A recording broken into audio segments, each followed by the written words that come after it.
Next, Pepe.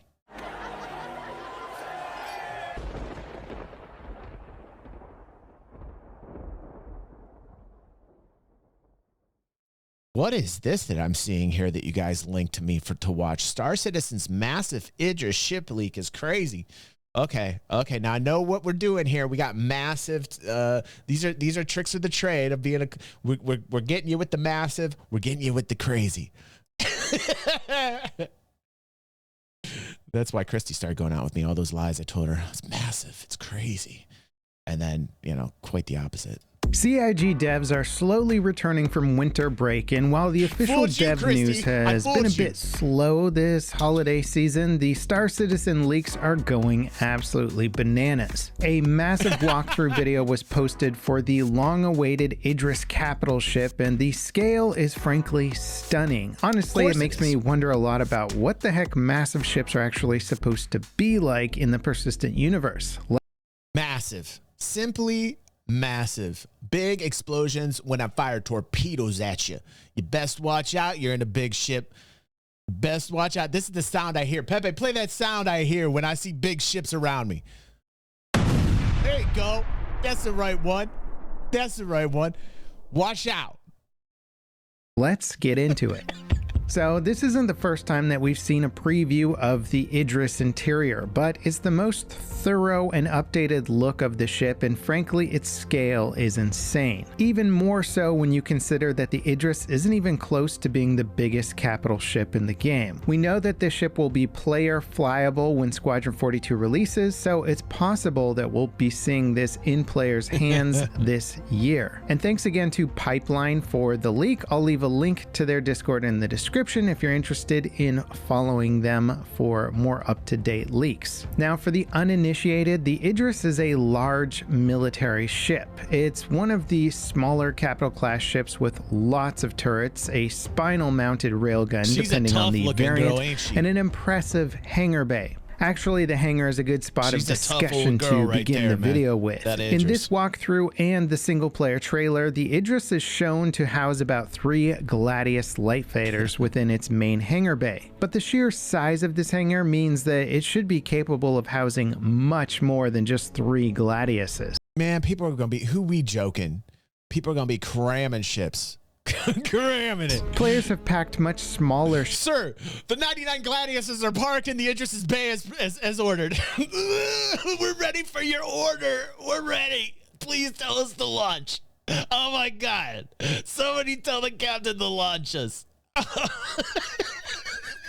Ships full of snub fighters, and there seems to be very little stopping people from using this as a full-on carrier. Someone showed a video demonstrating that the interior hangar could easily fit 70 plus Fury snub fighters, and that's not even counting what the cargo bay could add to that. So how this ship was intended to be used or displayed to be used in the single player versus how it may actually be used in the multiplayer could be wildly different. But that's just one of the many big ship challenges that CIG will have to face down the road. Now, the walkthrough tour starts off showing the bridge, which we have seen before, but we get a nice look at the rear area of the bridge this time, where we see more computer terminals doing spaceship-y stuff. The long stairs leading up to the bridge also are very cool looking, and although they didn't show the windows much, it would probably offer some very nice views as you make your way to and from different stations. In fact, the sheer length and the amount of corridors on this ship means that you're going to have to do some real level memorization just to get around this ship quickly. The tour gives us a nice look at the do you guys understand the level of seriousness at which it is that why do you think the game's so successful? You have die-hard sci-fi fans, man. Dude, some people are going to live their entire existence on large ships until like a month or two down the road, they learn the schematics of the ship that they're on. They're going to get used to whatever it is that they want to play in this game and be with an organization that tells them they're the engineer or the co-pilot or a gunner. And they're going to be together having a lot of fun. You know, like that's the whole point, man. You could go a whole year being one of the crew on an Idris, man. Like any of the large ships or the smaller ships. That's why this game has so much revenue. This is why it has so much love and people are saying, oh, it's a cult. Like that, I hear that all the time. Oh, it's a cult. It's just what it is are fans. People are allowed to be fans. You know, like I love how you know, people try and make other people feel bad. It's like, oh, if you really love this, then you must be in a cult. Like, you know, like, oh, okay, yeah, that must be it because I'm drinking Kool-Aid or something. No, if it's a cult, then it's one of the largest cults that ever exists. It's fans of Star Wars. It's fans of Battlefield or Battlestar Galactica. It's fans of you know, any space sci-fi genre, The Expanse. You know, you name it. It is a cult. It's a cult of people that like science fiction, and science fiction fans happen to be hardcore fans. Period. It doesn't matter. It doesn't matter what it is that you're looking at. As long as it's space oriented, you're having fun. The sci-fi fans are some of the most hardcore fans on the face of this planet. Period. And when you have a game that's offering you things that you've never had the experience you've never had these experiences, of course it's going to be successful in terms of the amount of revenue that's making. Of course, it's like a no-brainer. You continually seeing like new ships coming off the line, and you're seeing like these, like you want more. You're a science fiction fan, man. You're a science fiction fan, period. The ship's brig, basically where you store prisoners that you aren't putting into stasis pods. I'm not really sure how this brig is going to be used in the multiplayer universe other than maybe trolling players, but I'm sure this will be a spot for single player interrogations. We then get a cool look at some engineering or technical bays. The aesthetics here remind me a lot of alien ship interiors. There's also some round escape pod bays, which are different from the coffin-like escape pods that we tend to see in the other ships. These are likely multi-crew escape pods, which makes a lot of sense given the crew complement needed to run the ship. In theory, that is. I'm sure that some people are going to find ways to solo an Idris around the verse, but at least from the website, the max crew seems like it could be around 30 players. We then head into a decontamination chamber on the way into the engine room. I'm not sure if this decontamination will actually serve a function in the game. I'm honestly fine if it's just cosmetic for the most part. I'm not sure I'm quite ready for the whole foreign contaminant gameplay loop just yet. Now, the engine room looks really cool, but again, we've seen it before. The details are simply fantastic though. We then get a look at the cargo bay. I don't actually think I've personally seen this bay before, and I'm not sure how you actually get access to the cargo bay from the exterior of the ship, but it is quite massive. In fact, the Idris could easily be used as an armed supply ship if the hangar bay was also used for cargo storage, and according to lore, these ships were used by different factions or outfits as transport ships. Now, the mess hall also looks cool with a huge crew quarters and a massive sized bathroom. It really does look like a vessel designed for long missions. There's even a cool little lounge area with a tiny Idris model up on the wall. There seems to be some sort of medical type facility next to the crew area, probably just for basic supplies versus, say, emergency medical treatment. Now, the tour doesn't take us into the captain's quarters, but the captain and XO quarters are shown next to each other. There's also a missile room, but the player doesn't go in. In fact, there seems to be a few areas of the ship that aren't totally ready yet, as I'd imagine there's probably even a room to, I don't know, maintain the rail gun or the spinal mounted weapons that the ship can be outfitted with. We then get to see a med bay, which is quite large and seems capable of dealing with more than just the Idris's crew, which is kind of cool. The briefing room is also awesome. It looks like you would expect and gives me very much a Battlestar year. And thanks again to Pipeline for the leak. I'll leave a link to their Discord in the description if you're interested in following them for more up-to-date leaks. Now, for the uninitiated, the Idris is a What's going on here? Did I skip all the way back? I'm sorry. Massive, shown with 3 gladiuses. The flashing lights and small cosmetic details just really sell the entire scene, and the whole ship feels much more alive, I think, than some of the other ships in the game due to the various lights and flickering and atmospherics. Now, what I don't remember seeing before are these little Argo MPUV bays. These small ships are basically utility ships for different kinds of short-range tasks, and they get their own bay, which is dope. I think it connects to the main bay, but I'm not completely sure on how this layout works. We then get to see the gravity generator room, which is pretty large. It looks cool and very sci-fi-y. What the hell was the name of this movie with the gravity generator like this? It was a horror. Come on, come on, come on, come on. Oh my God. Lawrence Fishburne. Lawrence Fishburne's in it. Oh God, what is the name of this movie that I'm trying to think of? Not Sphere, not Sphere.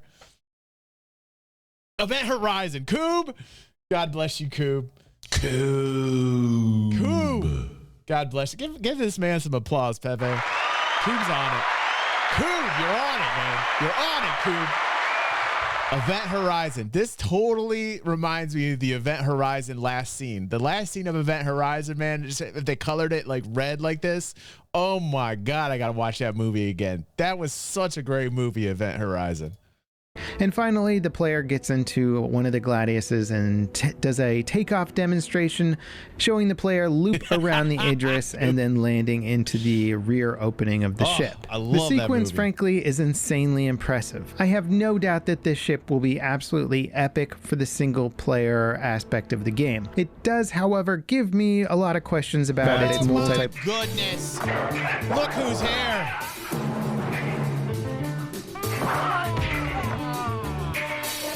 Next time it's St. gonna Eric. be black.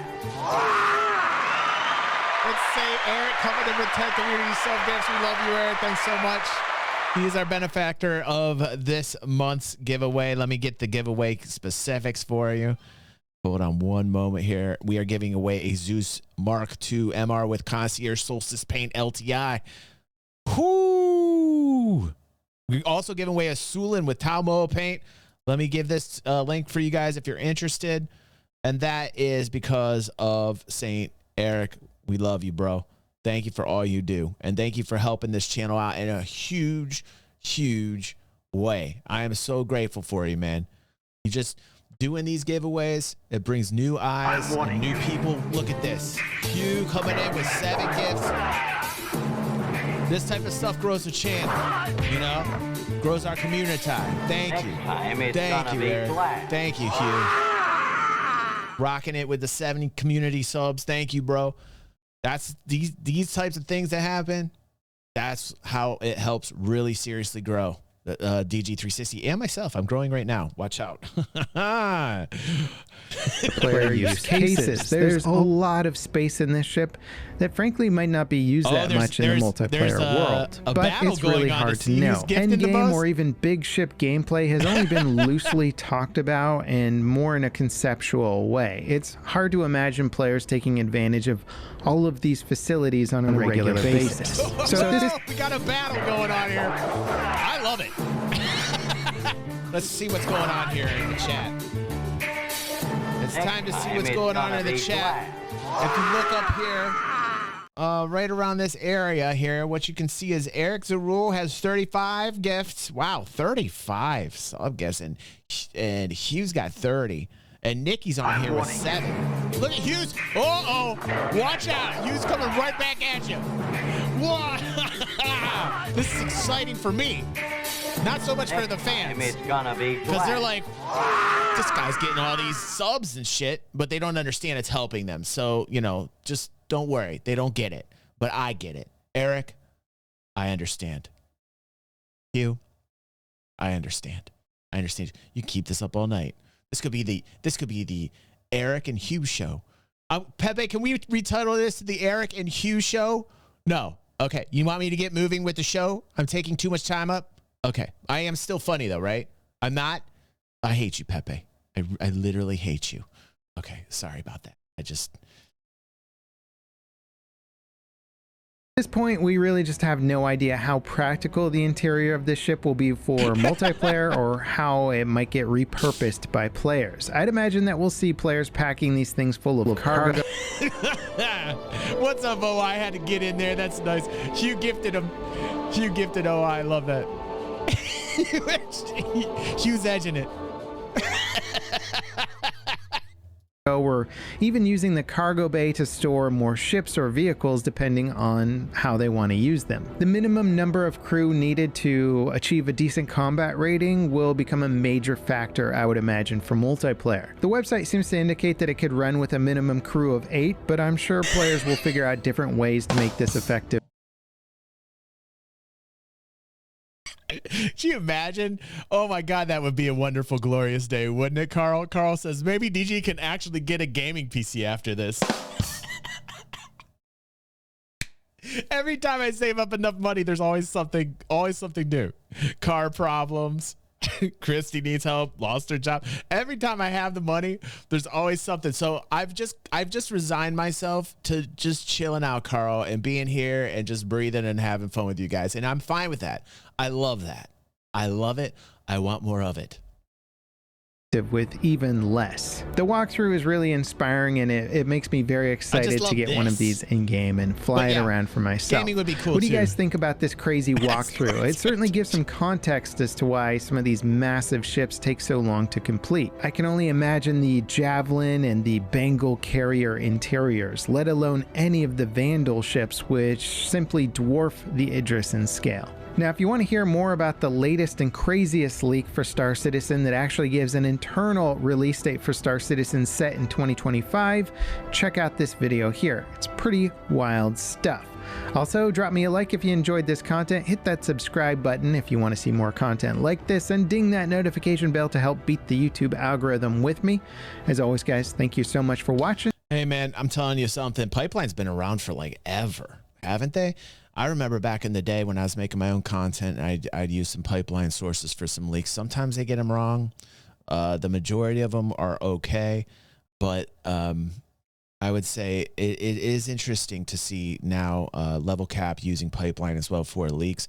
Pipeline's been a source for leaks for a very long time. Some people say with Pipeline that there's people at Cloud Imperium that are in cahoots with them, or just it's like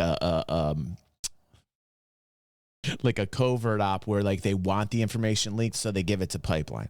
There's a couple of people out there who have those kind of conspiracy theories going on, that like some of the Cloud Imperium employees, you know, from high up are like, okay, you can leak this now, go give it to Pipeline.